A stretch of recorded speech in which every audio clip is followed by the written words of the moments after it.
Hello, hello, hello. Welcome to another edition of the Mickey Blog podcast. We got a very special episode.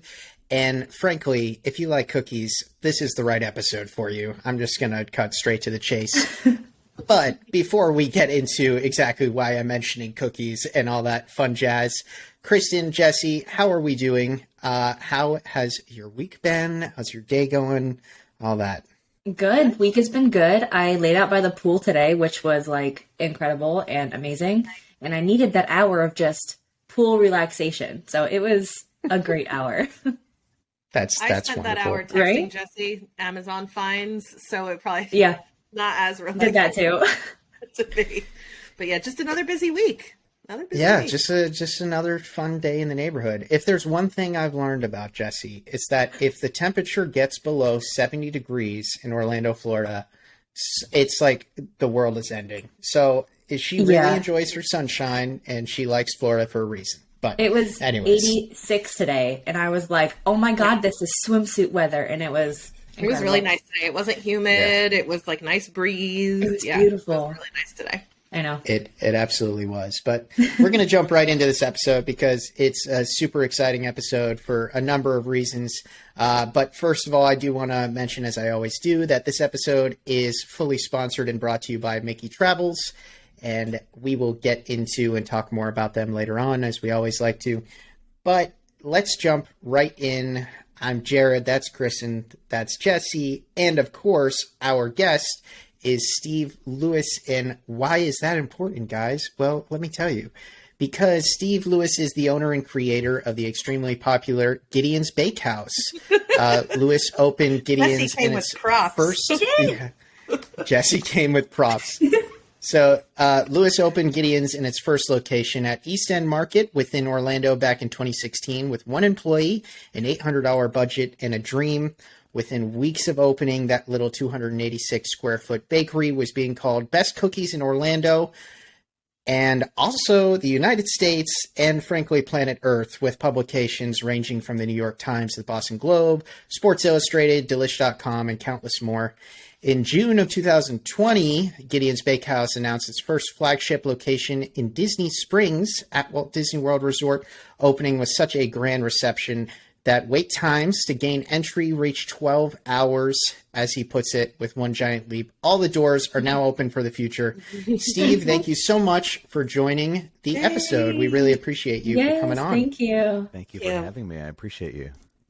Of course. So we're going to get right into it. We have lots of questions for you. And frankly, we just want to know, before we get into questions about cookies, to be honest, tell us a little bit about yourself. Like, what did you do before Gideon's, and how did the passion for baking and getting into this career sort of come about?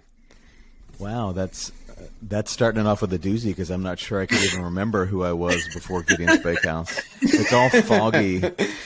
3 or 4 weeks past. Everything beyond that is a little bit of a haze. I'm sure. That's funny. But no, I'm just a nobody that likes to bake. And I joke that I'm an overachieving home baker. It's really as simple as that. But I started my little life as a musician. I'm a classically trained guitar and piano and a vocal music major, and baking has always been my hobby. So I started baking when I was young. The first thing my friends will point out that I started working on when I was maybe 10 years old was a banana chocolate chip muffin. Was my first concoction. And then I started working on cookies as a young teenager, and I spent 15 years tinkering with my chocolate chip cookie recipe. I bake when I'm sad, so anybody that knows anything about Gideon's knows that the secret ingredient are my tears. I listen to the Carpenters and bake. That's my vibe. Oh my gosh. But it's always just been something that I've done as a stress hobby. But after about a decade of doing music, I had a botched surgery on my left hand, which caused me to retire from music. So I decided to work on what was my second childhood goal of opening up a comic book shop. So that's when I arrived in Central Florida, intent on opening up a shop that specialized in comics and Japanese animation, which at the time was a brand new thing here in the United States. And it ended up being this really cool, I'd say ahead of its time, art gallery / comic shop called Uberbot in Winter Park.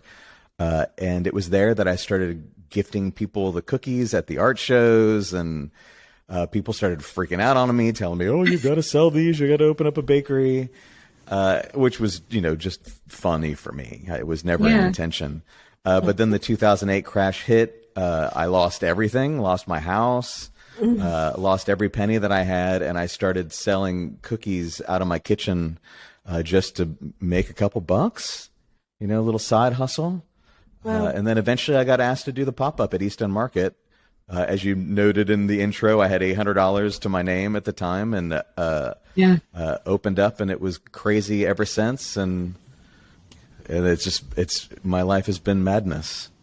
I'm not going to lie. We have a whole list of questions, but that was a really amazing story. And one thing I have to ask you before we jump into a lot of things is like, knowing where you came from there and knowing that whole journey from, obviously point A to point B to point C to point D, like there's obviously a lot of steps along that journey you just talked about. Like, did you ever, as I mentioned in the intro, like anybody who knows Disney now knows you got to get in line for Gideon's early, or you got to get the virtual queue. Like Gideon's is not just popular, Steve. It is an absolute powerhouse. So did you ever, thinking back to having people tell you like, hey, sell some of your cookies, to now having hours and hours and hours of wait times, like what does that feel like to you now? Like, how does it feel sort of reflecting back on such a journey like that? I mean, I will be honest and tell you that when I first thought about the possibility and the East End Market opportunity came to light, I was unsure that the 6 cookies that I had, and that was my entire recipe with a few cakes, would pay the bills. And how long can I sustain that interest? So there was a lot of insecurity, a lot of imposter syndrome, that you deal with in those early stages. Not really. I mean, I've never run a restaurant before. I'm a music major that had a comic shop. When I did learn a ton of lessons, doing that. But the restaurant business is a whole different world, just from a certifications, and coding point of view. Yeah. But the beauty of East End Market is it's Orlando's original food hall. So I was surrounded by a lot of support. And on that very, very first day of the pop-up, the lines were down the sidewalk. I sold out of what I thought was 3 weeks worth of dough by 1 o'clock on the first day. And from that moment forward, the vision of what Gideon's is and can be just really solidified in my brain. And I've just been very steadfast on that path since that very first day of the pop-up. That's crazy. So from going from the pop-up to actually getting your brick and mortar, it is kind of a brick and mortar, but you're in East End Market all the time now. How did you start with that?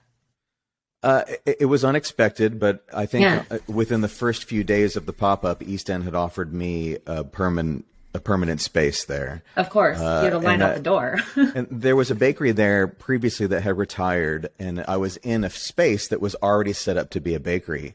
And I remember the first challenge being, do I keep this existing space and save the money because everything's here? Or do I tear it all down and create Gideon's Bakehouse? And I will tell you that every single person that I know, minus maybe 1 or 2 people, and even other business people around, were telling me, do not waste the money trying to theme this little space. Nobody's going to care. They're here for the cookies. So I tore it all down, and I remember making $30,000 in profit in the pop-up in those few weeks.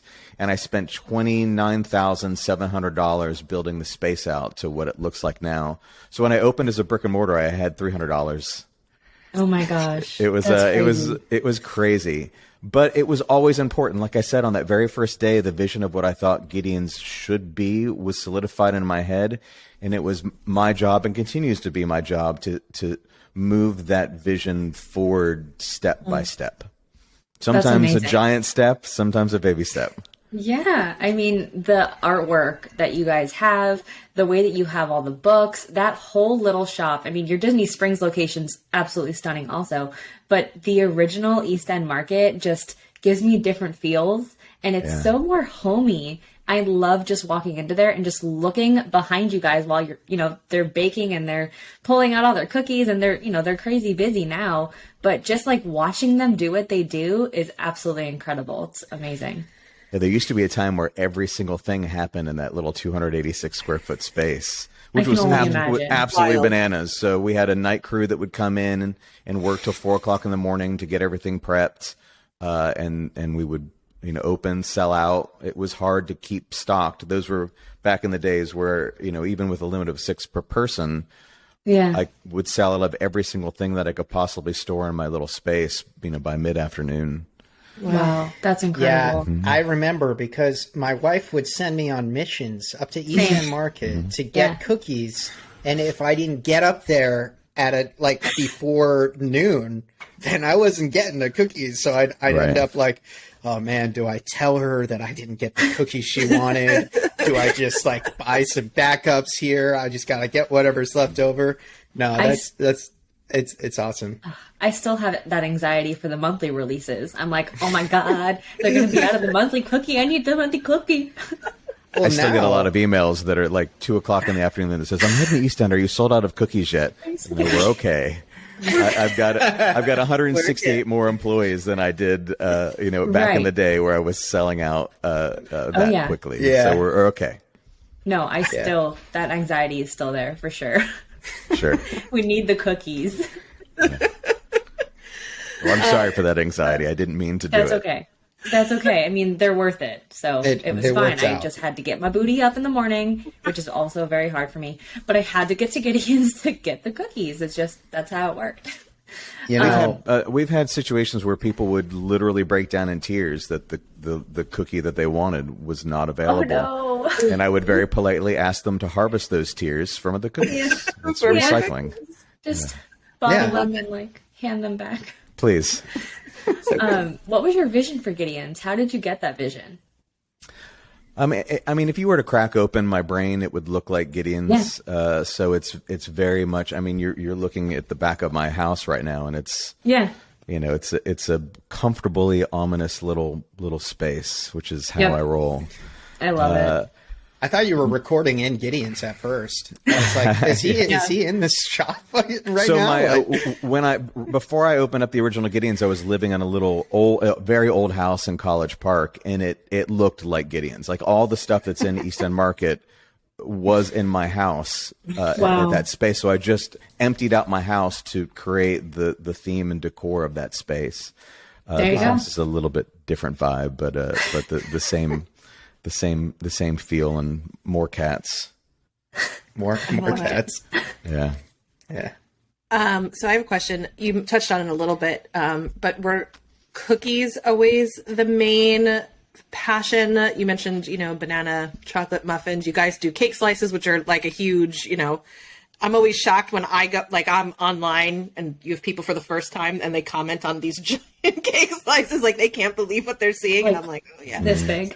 What was do you have a favorite? Was it always cookies was the thing?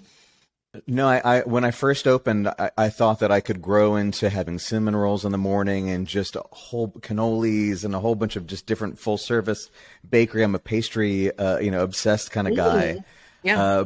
But the universe did not allow for such a thing. The community wanted cookies. So a lot of how Gideon's shaped was formed by those early reactions of what, it took me years for people to care about the cakes. And I kept pushing and pushing, and I kept cake slices there, even though they moved very slowly and I didn't have to make a lot of cakes. Now it's madness. We sell out of cakes at both locations before the end of the day, every day. There's not enough space to store the cake slices, but we got the cookies down pretty hard. And I've always wanted to pair the cookies with cold brew. I'm not a milk and cookies kind of guy. I find that to be pretty boring, and milk honestly just grosses me out. So I liked the flavor profile matching of a triple chocolate cookie with a peanut butter cold brew.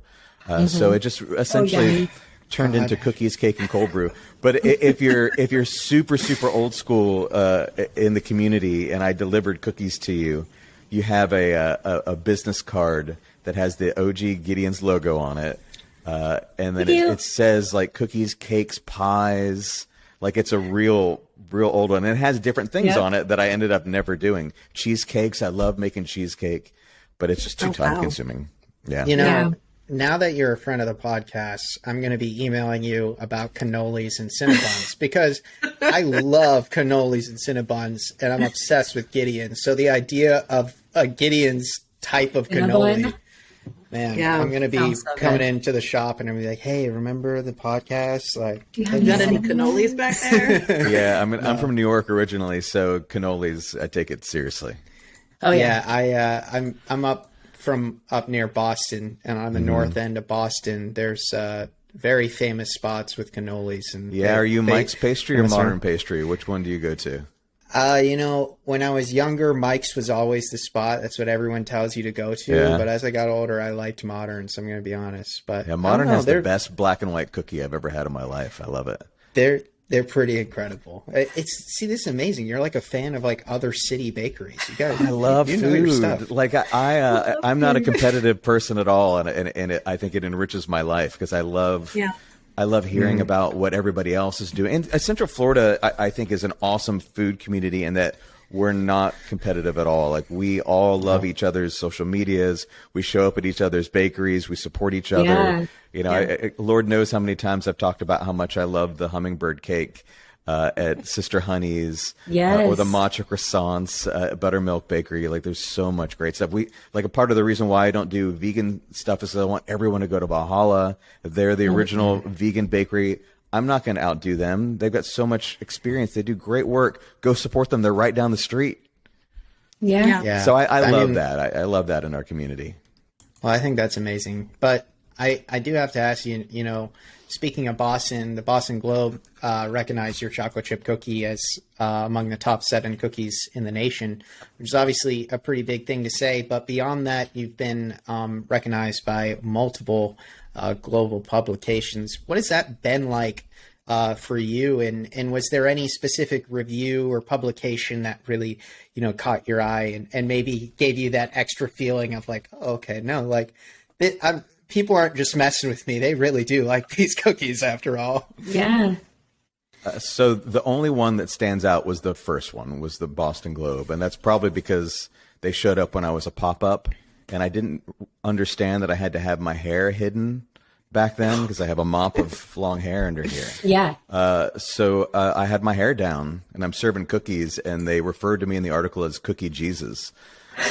And that took me a while to live down. So I remember that one. But I'm going to be perfectly honest with you. I do not like that kind of recognition. I don't like being identified as the best. There is no such thing as the best. So you say a top 7 cookies in the United States. Who on earth has had every cookie in the United States to be able to determine that? And everyone's palate is completely different. So whose palate has decided what the best is? Food is art is subjective. So I'm not a fan of food labels, of best of lists of people that give the food they've eaten a number rating, which is just weird to me. I always want to respond when someone gives like one of my cookies a 8.2. I'm like, what's the 0.2 mean? How did you come to that number? Yeah. Yeah, but also, like I tell people all the time, they ask me like, what's your favorite cookie? It changes all the time. There's I think food and dessert especially is there to feed the emotional state of the day. And we're emotional creatures. Our emotions change every day. So there's going to be a day where I want that banana bread chocolate chip cookie because it reminds me of that little version of me that I hold so dear. There's emotional days I want that all the chocolate with the triple chocolate. You know, if I'm feeling like a kid, I love the peanut butter too with the peanut butter buttercream dip. So there's a cookie to meet the mood. And I don't like people boxing themselves in. I like this. I don't like that. Be fluid. Be water, my friends. I love it. What made you make like this huge, half-pound cookie instead of like the thin cookies? Thin cookies already existed. giant So? thick cookies didn't. So there was no place. Like I when I started working on that, I mean, this was a long time ago, but there was no place to get. There was no such thing as a half-pound cookie. It didn't exist, to my knowledge, anywhere in the world. There wasn't an internet to look for those kind of things. It's half the size cookie. of my head. It's so good though, but they're huge. They are It takes huge. a few sittings. Yeah. Well, maybe. Depends on the Depends. size. Depends on the day. Yeah, I joke that I can't eat an entire cookie anymore unless you put a scoop of ice cream on top, and then I'm going to go into the cookie and ice cream in seconds. But originally the cookie was a quarter-pound cookie. Okay. And before Gideon's pop-up started, I was invited to go on television to talk about the cookies. I think they got a kick out of the way that I looked. I didn't look like a baker. Again, my hair was always down. So I got on TV and I thought, oh, I need to make the cookies a little bit bigger for television so that they really pop on the camera. And I did, and they looked great. But then the guilt set in. I'm like, well, wait a minute. Now I can't open with a smaller cookie. So I retooled my recipe in the last seconds to be what I call an almost half-pound cookie. The toppings on top are not all the same in weight, so it's going to vary. Some go a little bit over, some go a little bit under. But the original idea when I was younger is that I just wanted to try to figure out how to make a cookie that maintained that feeling of cookie dough in the middle of the cookie, but to make it deceptively baked. And it took me a long time to figure that out. It's not like anyone else's cookie recipe that I've ever seen. There's a lot of Gideon's copycat recipes out there, and I love to see it. Yeah. But none of it's anywhere close because I don't know what I'm doing. So I came at it from a completely different direction, and it took me a long time to get the cookie to appear like it's not fully baked, but have it fully baked. And one of the, people will argue with me that my cookie's not baked. Like, no, it is. No, it's not. I've had cookies my whole life, and I can tell. Like, trust me. Yeah. There's a reason why we're different. It's put them in the oven myself. Not the same old thing. I know. Don't put them in the oven. Don't do it. Don't do it. Don't do it. We have some new packaging coming out, and there's instructions on the inside of the box, and it says no, because I don't want you to warm it. Room temperature is what's up, and it says on there, no microwaves. It will bring shame to you and your family. I love that. That's great. And I'll probably show up at your front door going, what the hell do you think you're doing? What about packaging them in the freezer or the fridge? What are your thoughts on that? So the fridge will slowly dry it out. Friend. Yeah, no, the freezer's great. If you bring that cookie home and you put it in that freezer, it locks it in time. And then if you take it out, let it sit at room temperature, it's going to go back to pretty close to the way it was when you put it in. If you seal it that's properly. what we do. He told me that when I met him in 2018. That's why I put him in the freezer. I've tested it. My freezer died and everything that was in it I had to throw out. But I had the entire history of Gideon's cookies in a freezer that probably would not be healthy to eat after all the decade of tinkering. But yeah, 2016 Gideon's cookies. Yeah, they existed, and I'm sure they still exist out there somewhere. People all the time they'll post Instagram posts of them eating a cookie that I haven't released in a year, and they're like, I just took it out of the freezer. It's out of the freezer. I know. That's funny. Right. Yeah, How long does it typically last in the freezer? Is there a timeline? So I am obligated by law to tell you 3 months. Got it. Got it. Mine have lasted a year and they've been delicious. Yeah, and mine have lasted 7, so it's still delicious. And I'm still standing, so Me too. I love it. How do you choose the monthly flavors? Now, obviously, the holiday, I know for Valentine's Day, we just had a lot of chocolate cherry stuff, but what is the thought process? Where does that? It's really simple. It's whatever I feel like eating. Nice. Yeah. That's amazing. Yeah, Gideon's is unashamedly my palate. So if I'm in the mood and I'm like, ooh, we haven't had this cookie in a while, I really want it. It goes on the schedule. We start production. And we have to think a little bit more in advance now. Yeah. Because it takes a while to get the level of ingredients that we need. One of the problems that I've run into is I'm very specific about the ingredients that I use. So if I use a Guittard white chocolate chip. It's my favorite of the white chocolate chips. I'm not going to swap it for Hershey. It's going to be a different flavor profile. Right. So if I run out of Guittard, I'm in trouble. I've done that. So we've had instances where we've depleted the entire United States of the stock of a single ingredient. So we have to be more mindful and careful, which isn't necessarily my strength of thinking that far in advance. My team knows that I think short term and I think long term, and everything in the middle is. So that's their job is to protect the middle. Yeah, I love it. Everyone needs help. I'm the protecting bookend. that part. Yeah. Yeah. I'm the Hey, bookend. The Gideon's bookend. The team is The cookie dough center of your plan needs to Right. be Indeed. protected. Exactly. Yeah. So, obviously a huge reason why we wanted to have you on is your guys' popularity in Disney Springs. I mean, this is Mickey Blog. We cover the Disney news and all things Disney, but Gideon's has now become very synonymous with a lot of Disney trips out there. So, what was that transition like? How did that first come about?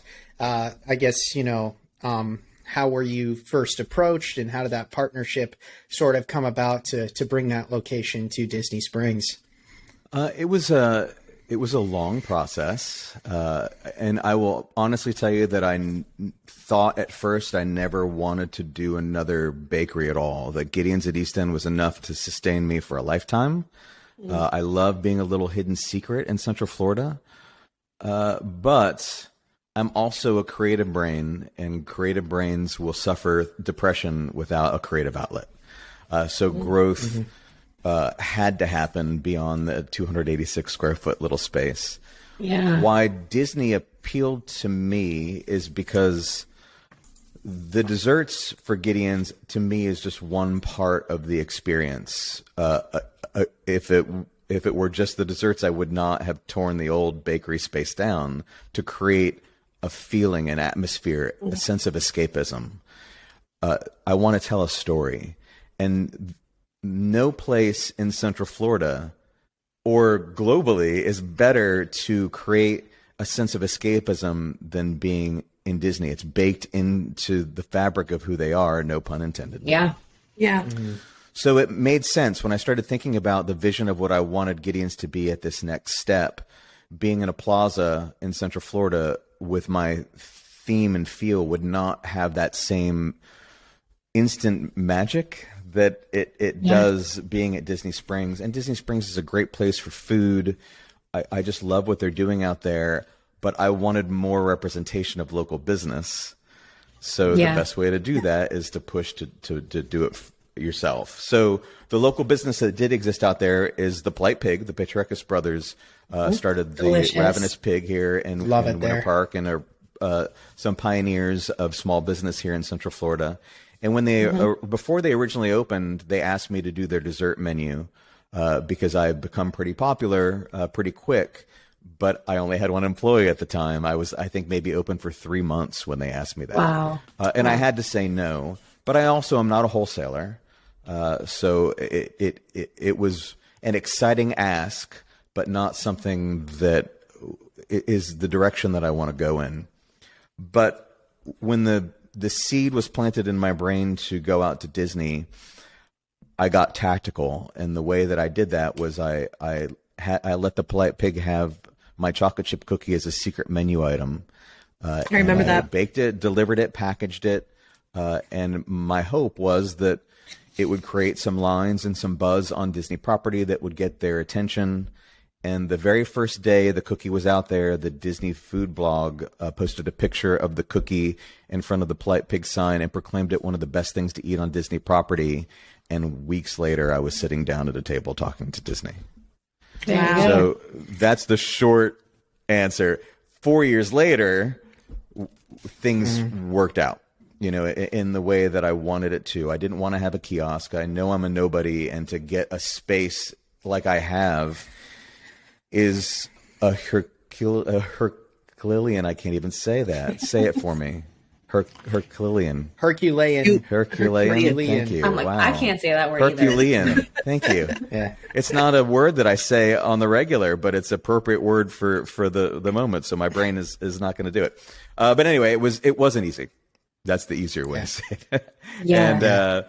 And but it was a great adventure, great memories, a huge challenge, is a wonderful growth opportunity for the human condition. And I'm very grateful for the opportunity that Disney has given me, taking a chance on somebody as small as me. But it worked out, I think. Yeah. Oh, it definitely did. It's funny. You mentioned the Polite Pig, because on a side note, my two favorite places at Disney Springs are Gideon's and the Polite Pig, because in my opinion, those offer the best quality. And I bring, when I have family or friends in town, and I'll bring them to Disney Springs and be like, yeah, I'm going to show you some good food. A lot of times they're like, we're going to a theme park place. Like, what do you mean? There's not a bunch of good food. And I'm like, no, hold on. Wait till you eat the barbecue here, or wait till you have the cookies here. And it's great that you guys are finding that success. And I have another question for you, and I'm super excited about it. Frankly, I assigned this question to myself, and sorry, Kristen and Jessie. But before I do want to mention, as we always mention on the podcast, that the Mickey Blog podcast is sponsored and brought to you by Mickey Travels. Mickey Travels is a nationally recognized leader in Disney vacation planning. They are diamond earmarked by Disney, and their services are always 100% free. Reach out to Mickey Travels today for a free quote on your Disney vacation at MickeyTravels.com. That's MickeyTravels.com, making magic one vacation at a time. So, Steve, the thing that I'm most excited to talk to you about, believe it or not, is not my even cats? your cookies. Want to talk about my cats? Yeah. Talk about your cats. It's not even your cookies. So I'll be honest, I wasn't a big coffee drinker, and I came around to start drinking coffee last year. My wife, and previously my girlfriend, like she just always used to be like, how are you living without like having coffee in the morning or having cold brew or iced coffee? I don't understand that. Yeah.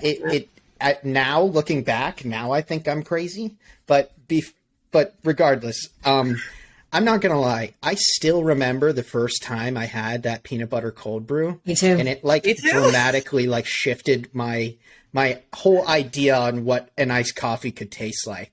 And I've since brought family, friends, siblings, just everybody to go have the cold brew.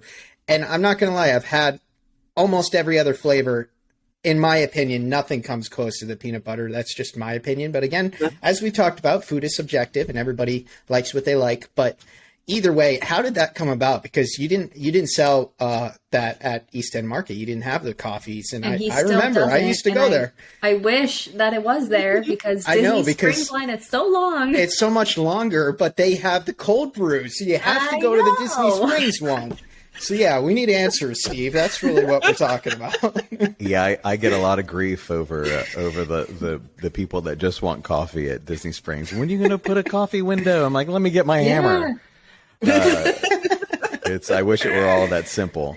And the reason why there's no coffee at East End is because Lineage is there at East End, and I have no desire to take away from the beauty of their business. Right. They're great. Which coffee is also, roaster here in town. Lineage is fantastic. I love their coffee. Yeah, we use their bean in the coffee, so they're great.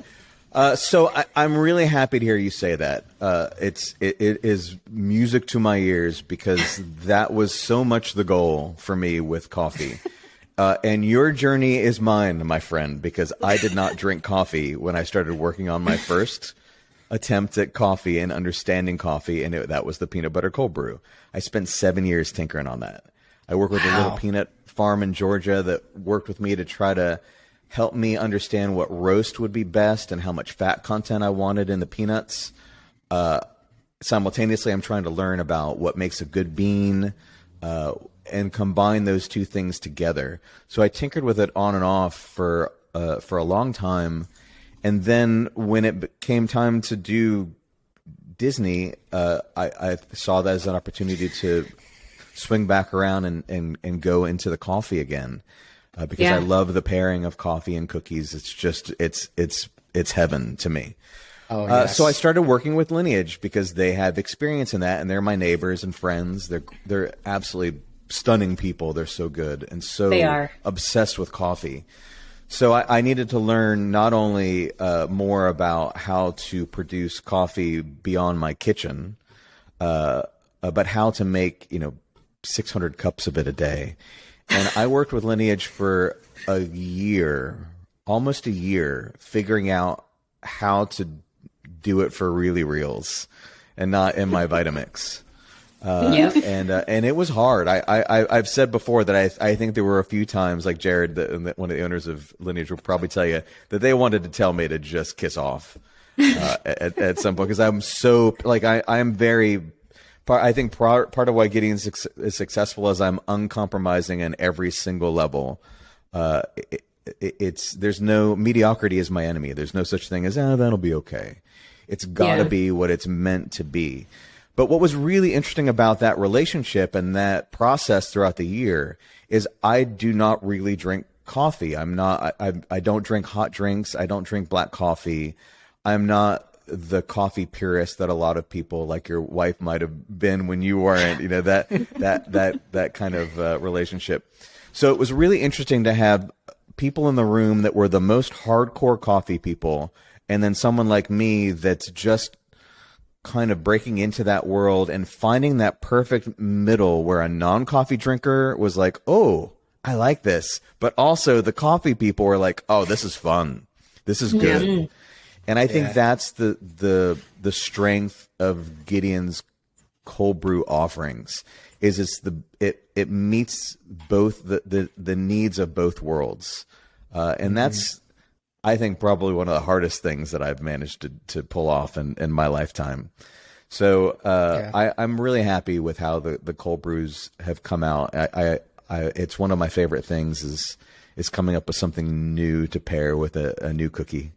And the peanut butter is extra special to me, so I'm more than okay with you saying that one by far is your favorite.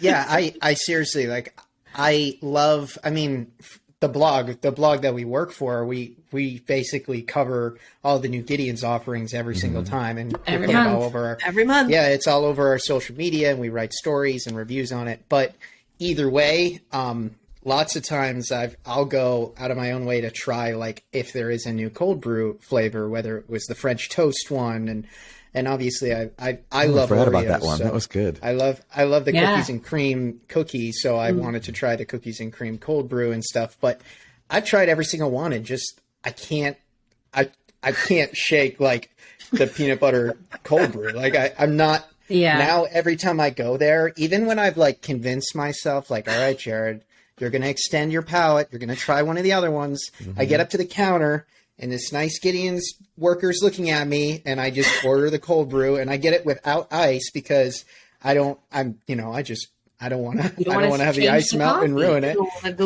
And I always get a regular chocolate chip cookie. Like I'm going to be honest, I'm boring. It's a great pairing, though. Yeah, that's how I get that combo is what I like. That was how it was built to be. Those two together. Although I will say the banana bread chocolate chip cookie and the peanut butter cold brew is a pretty stellar. That sounds good. That sounds good. Yeah, that's I a like weakness. the pistachio one. That's my go-to with the peanut butter. That's the locals. That's the locals cookie. Like all the locals, that's their first their first addiction is pistachio toffee chocolate chip. That is for sure. That's my first addiction. My fiance's first addiction. Chocolate chip is good, but just the pistachio one, I don't know what it is. I think what it really is that works for that cookie, and I think it's the best representation of what a Gideon's cookie is it's the perfect balance of sweet, salty, soft, and crunchy. Yeah. It's all right there. I know. Yeah. It's amazing. I love it. Well, I'm glad you enjoy that one. Cookies and cream, not so much. I have 6 cookies in my freezer right now, so I just kind of pick and choose one randomly and see what it is, because I put different ones in there and I don't label them. All right. So I never know what I'm getting, but that is my favorite. That and the orange. I love your orange cookie. So good. Yeah, this Stuart Valencia's cookie. That's also one of my favorite cold brews. The chocolate orange cold brew. So good. Really refreshing in the summer. Yep, I know. I look forward to that one every year. That's my favorite. I like that one, and that was the first cookie that was released with a story that had a character attached to it. So Stuart is very special to me, the boy with the orange head that's a cautionary tale of you are what you eat. I was just telling Jared that you have all these characters, they all have stories, and he was like, what? And I was like, you don't know that the cookies have characters and stories? I'm apparently lame. I'm not as big of a Gideon's fan as I thought I was, because look, I go in there and it's very cool inside, but my focus is literally get a chocolate chip cookie and a peanut butter cold brew. I know. And just get out of there and enjoy it as quickly as possible. And that's fine. I'm a simple person. And frankly, I was the same way at East End Market. And again, I would go there if I wasn't such a coffee fan now. Now that I love coffee as much as I do, I know. It's one of those coffees where like I get upset when it's gone. Like visibly, I'm like, I don't want a regular cold brew now. Are you the like, one that's crying? You're the one online crying because they don't have what you want? Always. Yeah, kind of. Yeah, I'm one of those people. Yeah. I love it. I've got to start a service where you can mail in the tears. Yeah. Like a special Gideon's vial that we send to your house, and you can collect it for us. Collect it. I like this. I like this idea. That's great. And then your artist is also amazing. He creates all your characters. Yep, Mr. Eyes. He's fantastic. Do you have a favorite character, and how did he get involved with Gideon's? Stuart is my baby because he was the first. Okay. But again, I'll relate to different characters in different ways. Like I really wanted to do a tribute to Maurice Sendak, the creator of Where the Wild Things Are. So I asked Mike to draw a Butterscotch, the little girl with the werewolf pajamas. Yep. I love her a lot. I love Signore Pipistrello. I'm Italian. He's my Italian bat. Morning Joe. He's got such a vibe that I love. I love them all. But as I mentioned earlier, my original attempt at small business was that little comic shop / art gallery. Yeah. And I met Mike at the MegaCon. He had a little booth and he was showing off his art. And I asked him if he wanted to have his first art show at Uberbot. And we've just been fast friends, in the early days and been stuck side by side ever since. I love him to the moon and back. That's awesome. Yeah, so we have a lot of fun making each other laugh, like coming up with the stories behind these characters and what a character should possibly be in the coming months. And sometimes it's just something we want to do. It doesn't have to be connected to a specific cookie at all. And some of them really have a much broader story to tell that we're excited to tell for the people that want to take that extra step. When I first opened Gideon's, I wanted to.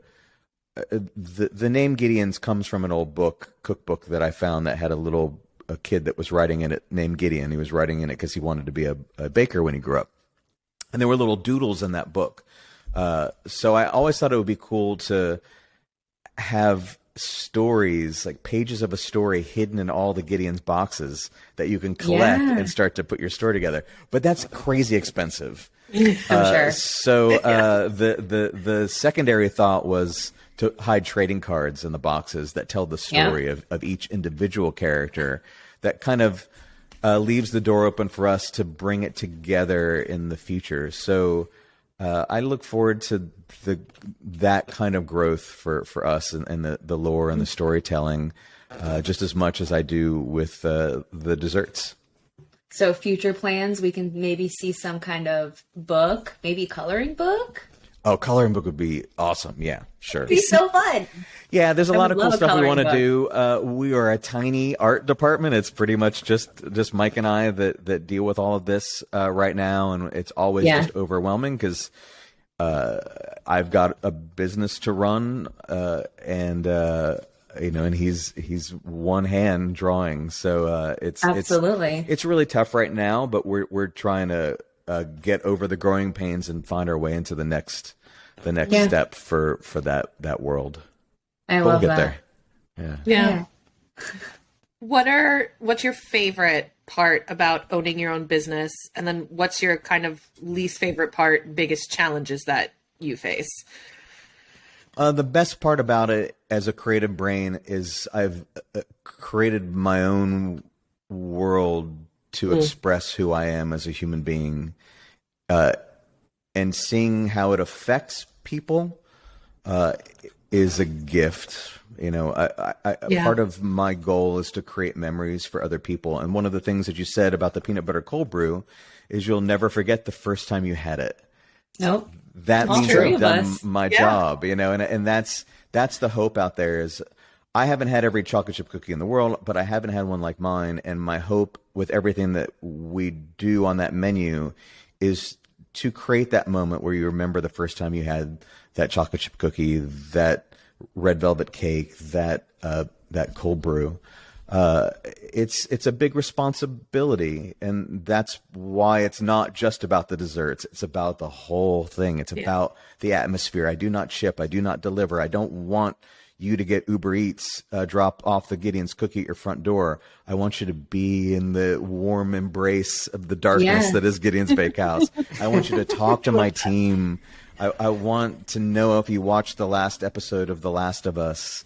You know, I want to, you're my community. No matter where in the world you're from, if you've come to Gideon's, you're part of that community. Again, another thing that's baked into the world of Disney is you want to feel like home when you're there.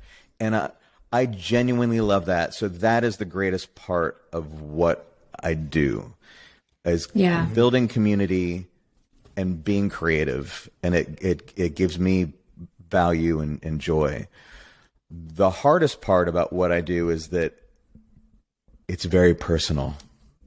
Yeah. And we live in a world now where in order to love one thing, you have to hate another. We live in a world where everything's rated and blah, blah, blah. Yes. And I run the social media by myself, so I get to see it all. And sometimes it hurts. Yeah. I cry myself to sleep at night every once in a while. You know, we have challenges in that, yes, the line at Gideon's can be longer than the line at, for Rise of the Resistance sometimes, you know, and that's a big responsibility. You know, I don't want that to cause people to approach us with a chip on their shoulder because we're so popular. And that's just one of those challenges that I think everyone deals with in our kind of culture right now. I hope that even if you don't like what I do, if you love crispy cookies, you're going to hate Gideon's Bakehouse, and that's okay. Right. But I hope that people at least appreciate the artistry, effort, the care that's gone into what we're trying to do, and not dismiss it so quickly. And I think if we get into that space, we're living in a better world. I love so that. It's a higher philosophical thing that is the hardest part of what I do. Yeah, You know- well, those are the harder things, right? Like, yes, the logistics and all that is tricky, but that's what it is. It's tricky. It's not emotional. It's not like what makes it hard is the emotion and your feelings and your life and your passion behind it. So I think we all get that. Well, a lot of my job is setting expectations. So like just a couple days ago, I made a post on social media about a new candle that came out, but I also took the moment to talk about why I don't ship and why I will not ship. Both logistically and personally. And usually I'll do that every few months because it builds and builds and builds and builds and builds. And a post like that helps it calm down for a little bit. And then it builds and builds. And I'll have to post it every few months. But it's weird for me to think of Gideon's as a business. It's very much an expression of me. So I'm very transparent, very open, very accessible. You know, running the social media completely by myself means that you can DM me at any time with any question and we can talk. And I will talk to you endlessly. Yeah. I love that. Like you said, it is personal. And I'm going to send you a DM right now. Right? Send me a DM. I'll get the pop-up. When you get orange cookies. No, I'm just going to send him a DM and say, hey, I'm going to be there Disney Springs in 2 days. I need a gallon jug of peanut butter cold brew. I get that question a lot too. You know what's funny about that actually? My sister, I had both of my little sisters. It was like their first trip away from home, and they're older now. They're 18 and 20, but at the time they were 16, 18, and my parents were all nervous about sending them away. And they came down here and we went to the Disney parks. We didn't do anything crazy, but we went to Disney Springs and I was like telling them about Gideon's, and they my sisters, I mean, they're teenage girls, so they're just obsessed with sugar, but naturally they were like really excited, and they both drink a lot of coffee too. And my little sister had this peanut butter cold brew. I turned around and then I turned back and it was gone. And I was like, you didn't even enjoy it. But that's like what 16-year-olds do. It's like everyone tells you about this piece of pizza and it's just gone. But she still to this day will send me a text every once in a while being like, hey, you want to ship me home some cold brew? And I'm like, I don't logistically know how to do that. Please don't do that.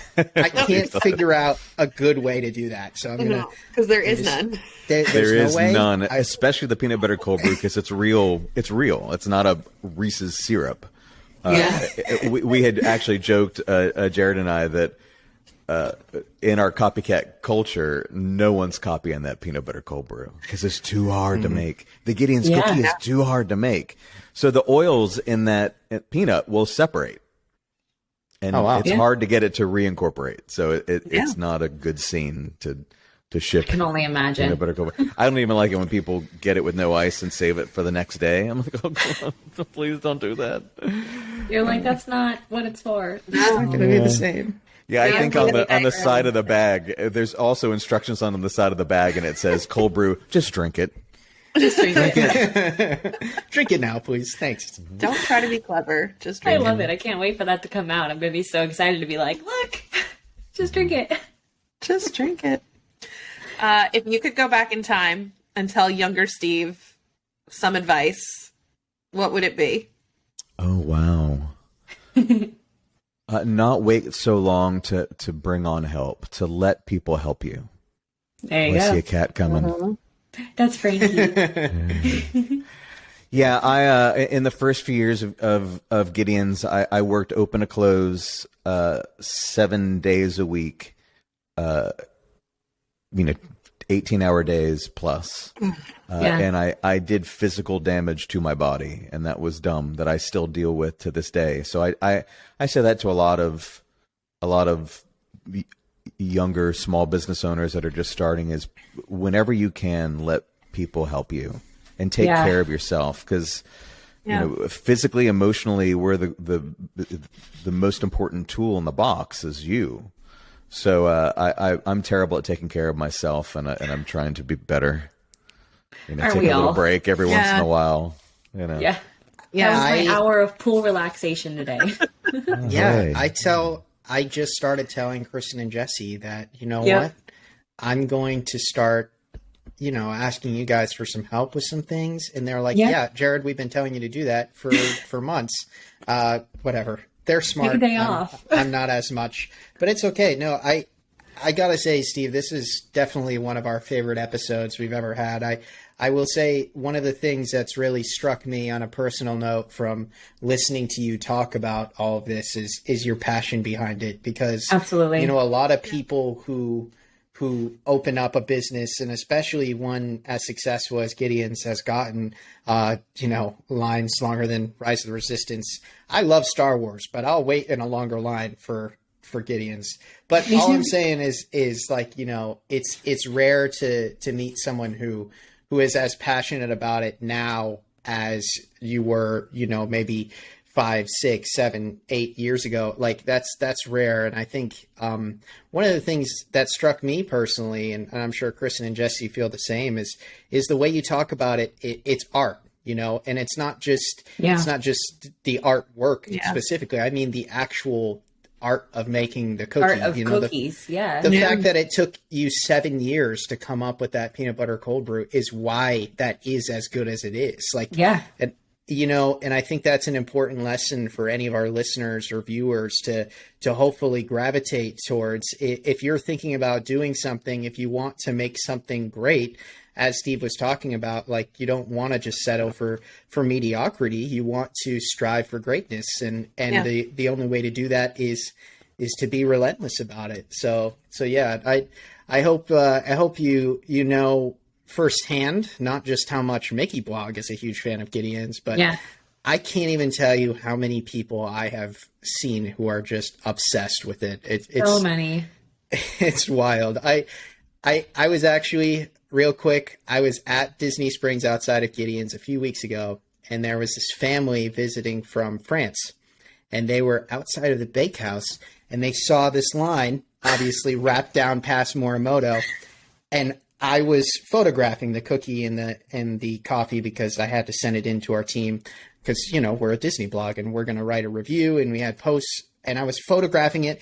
And this French family, they were speaking, you know, the best English they could, but they had some heavy accents. And they said to me, they were like, oh, you know, what is this line? Like, what are you photographing? Is that cake? And I was like, no, it's cookie. It's just a big cookie. And I told them, like, get in line. It's worth it. And they're like, oh, I'm not sure.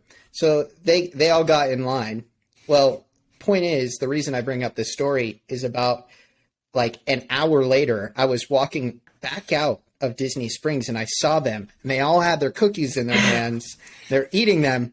And the dad, like, pointed at me, and he was like, best cookie ever. Like, thank you. Like, he was, like, so happy that I told him to get back in line. So those kind of stories are cool, you know? But again, that's Gideon's Bakehouse. And it is a true community effort. One of the things that I love to hear the most is people will talk about how they always make a friend when they wait in line at Gideon's. Mm-hmm. Yep, true. And that's really, really special. Like, I don't deserve the credit for Gideon's at Disney Springs. That happened because the community lifted us up so much that we got on that radar. I couldn't have just pulled that off by myself. If there wasn't all this madness going on at East End Market all the time, it wouldn't have been possible. So I always tell the locals that space is more theirs than mine. Oh, mm-hmm. I love that. Except for the stuff inside. Those are my books. Those are my books. Taking those books. I love it. I have one last fun question for you. Okay. Do you like Disney? Do you like a Disney character? What's your favorite Disney film and Disney park? Oh, wow. Yes. I'm an animation junkie across the board. Me too. So, you know, it shouldn't surprise you that I'm obsessed with all things Haunted Mansion. Yeah. Back of my wall.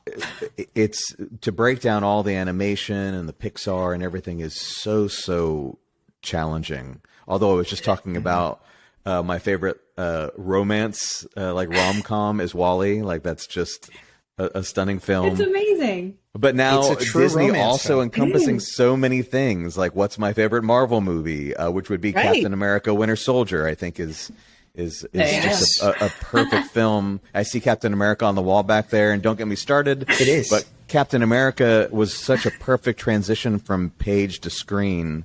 And as a comic nerd, it was such a wonderful thing to see a character that did not change between those two worlds. So I really love that movie, and it's very accessible to anybody who just likes movies. It doesn't have to be comic related. I'm a Star Wars fan as well, and the last 2 episodes of Star Wars Clone Wars is probably some of the best Star Wars content I've ever seen. So I'm always preaching to people they have to watch all things Dave Filoni. So, I mean, I'm a nerd. I know my stuff. I still do all the interviews for my staff at Gideon's, and they're typically 60 to 90-minute interviews, and all of our conversations are just about, like, what's your favorite of these things? Because these are the things that we talk about in line. Yeah. You know, and it doesn't have to stick around just Disney. It can be, and what is your pop culture? I love knowing what people's individual pop culture is, from music, you know, Japanese animation, anything but sports. I don't know anything about sports. I don't know anything about sports either. Yeah, you just named my favorite Marvel film and my 2 favorite animated, like, episodes of TV ever. So That's great. You know, right. and I'm not just trying to get that gallon jug of cold brew out of you. I'm being serious. No, but yeah, no, I think that's awesome. And obviously a huge fan of Dave Filoni too. Especially because That's another he did, podcast.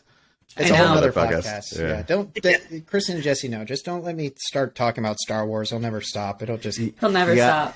I think No. someone invited me on a podcast early on, and they when Disney Springs first opened, and it was also like about Marvel, and I said, don't ask me comic book questions, or it's going to be a 3-hour podcast. And I think somewhere out there's a podcast where I'm talking about Thanos for at least an hour and 45 minutes. Oh my god, He's one of my favorites. that's great. Oh man, I love that.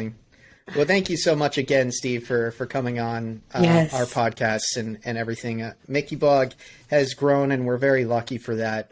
You know, we're have over 270,000 Facebook likes now, and so many of them, whenever we write a story on Gideons, they always mention how much they love Gideon. So much love. definitely Yeah. know how many fans you have from our side of the coin, but we really appreciate you coming on.